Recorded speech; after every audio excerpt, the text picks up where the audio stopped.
In the last video I explained that I wasn't so sure if I would keep the car, but I've done a lot of thinking, and since it's most likely one of the last 5-cylinder engine cars built, and also because of the amount of money that I already put into the car, I will keep the car. I will save up for something additionally, which will take some time, but in the meantime, meanwhile, how should I say, I plan on doing some modifications to the Audi RS3. I found some cool stuff on the internet that I'm interested in, but that's not the point of this video. We'll come back to that in another video, so please comment down below if you're interested into what I'm going to do with the Audi RS3 regarding modifications.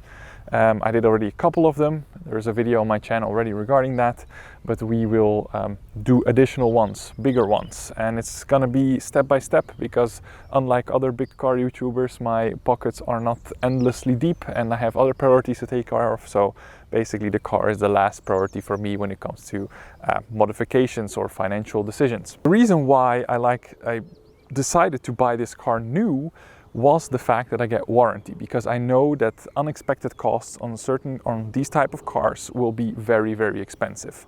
And I am so glad I did, because we are now at 55,000 kilometers with the Audi RS3. I drive this daily and I put on a lot of kilometers, and I will be putting on a lot of kilometers because I think a car should be driven. And even if I would have a Lamborghini or a Ferrari, I would drive that car a lot. I don't see cars as investments, even though some of them are, but I am too big of a petrol head to look at a car and leave it there for appreciation reasons. Maybe if I would have 60 cars or 10 cars or whatever, I would not put so many miles on one car in particular, because I would have the option to do this on various other cars. However, trouble in paradise. 55,000 kilometers, the car is not even 2 years old, and we ran into problems. Seeing into the internet and to other clips, I might be the one at least on the internet with the most kilometers on the RS3 so far. What went wrong?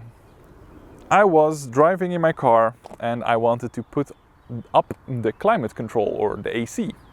It would not go up. So you would flick the button up, nothing would happen, but it would go down. So you could only put it down, but you couldn't put it back up. Fortunately, that resulted into me driving 2 or 3 days in a car with the AC turned off almost, or turned on the maximum, or let's say the least amount of degrees possible, so it was cooling during winter. And that was not so pleasant, until I realized that I have voice control and I could fix or raise the temperature again with voice control. This is something that I found super strange, because that unit is not used often. I usually have it in auto, so the button is not even used that much. The button didn't break, it still clicked, everything worked normal, and I don't know why it broke down. But I had to make a clip for the warranty, or for Audi, in order to fix this under warranty, so I will cue that clip right now.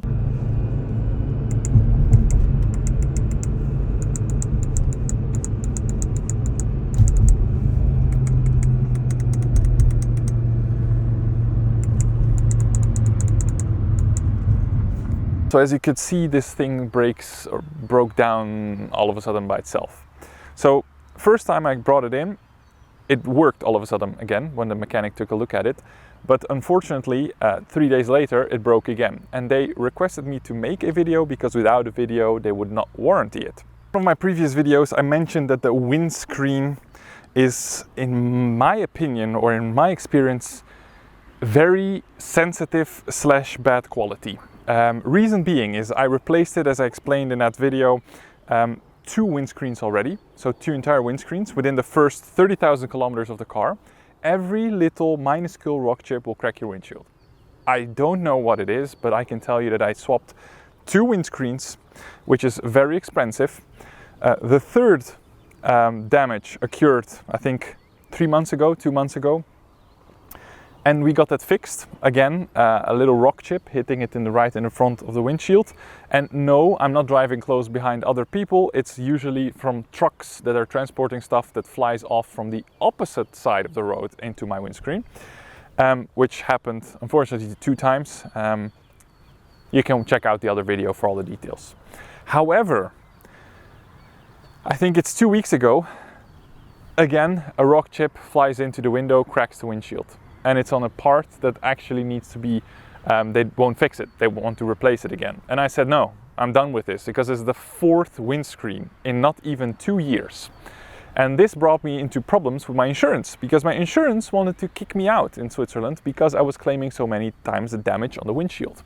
So I covered the last repair myself with my own money, and now I need to try and calm down with the damage claims, because otherwise they'll try to kick me out or give me a crazy high, how do you say it, insurance fee, which I don't want. And I have never, ever, in all the cars I've owned so far, had a cracked windshield. Even with bigger rocks and rock chips, it would not crack. But for some reason, with these cars, it cracks all the time. I actually talked to some legal advice, and they advised me to write a formal letter of complaint and ask them if they can either reimburse me or compensate me on the windshield, because it is not normal in any way or circumstance, even with small rock chips and everything that should be normal in any car, that the windscreen keeps cracking like that. That should not be normal.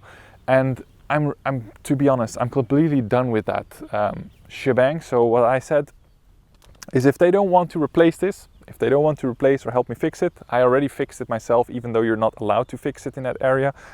Fortunately, to some good connections, I did fix it just so it can last for some longer period of time, because at the moment I don't feel like investing again.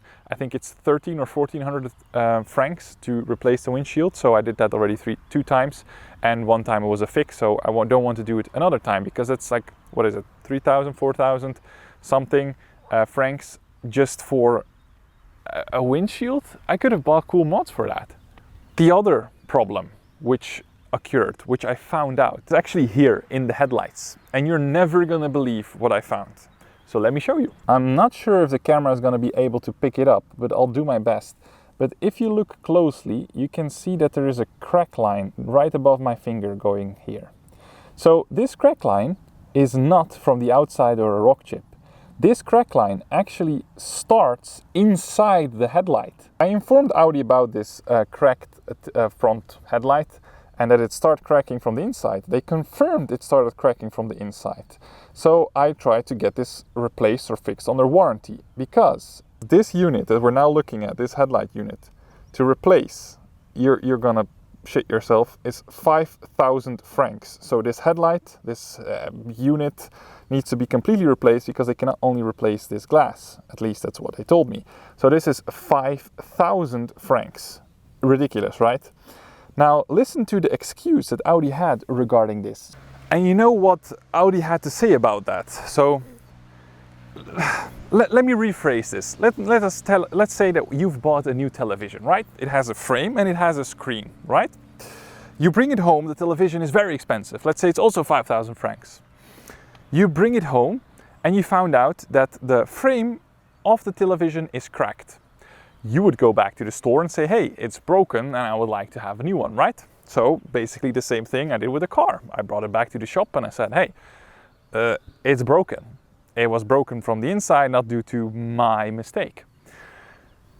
Their answer was, we will not replace your headlight nor fix anything of this, because the functionality has not been impacted.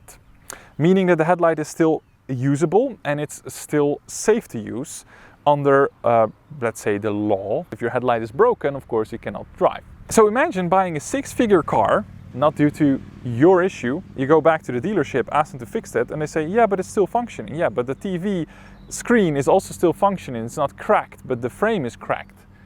It still means that it's broken. At least this is my way of thinking, right? And they basically said, no, we won't fix it. Meaning that this is either gonna rip through, because it will at some point, because it's already twice as big as it was when I first spotted it. And then water is gonna get inside. It might mess up the electricals, or even worse, it's gonna turn off or break down or whatever when I am somewhere on holiday and I cannot fix it locally, and then I have problems with the police and getting home. That gave me such a weird feeling, weird vibe. Also the fact that I had to record the whole video of this AC stuff being broken, even though the guy in the workshop who took in the car, workshop manager, saw it was not working, and then a few hours later when the mechanics started working on, all of a sudden it was working.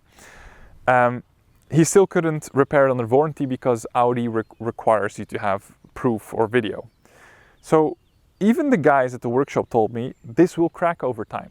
and it's just a matter of time until it cracks. And until it cracks, we cannot help you. We cannot replace it. So it's just waiting until my headlight breaks, until I get a new one. I don't call that a particularly good service, to be honest. So far they've been amazing with everything that they've helped me out with delivery of car and so on. But yes, those are all the things that went wrong so far with the car. Basically the AC, to summarize, the AC control module broke down partially. The headlights started cracking from the inside towards the outside. We have again a cracked windshield for the 4th time, all within 55,000 kilometers and not even 2 years of owning the car. I love this car. And I don't like this, they don't give me the correct service that I expect when buying an RS model. Because it has to be, it is a special car, right? It is the top or the flagship cars that Audi offers. You would expect a better service from them, especially for a car that's under warranty. I'm like, come on, if it was outside of warranty, I would have agreed. I would say, yeah, okay, could have been me, could have been broken already or whatever. But this is cracking from the inside out. So I don't know what to do. I guess we'll just wait until it cracks. Nothing else to do based on the advice from the mechanics from the workshop. I hope you guys like this little update on the Audi RS3. If you did, leave a like down below, subscribe to the channel for more content, and I will be making some videos also on the plans I have for this car, where I would like to ask you for your opinion and help onto modifying the car. This will be in an upcoming video. For now, I wish you guys a very nice day. It's already turning in a little bit into summer in Switzerland, and I see you in the next video. Ciao.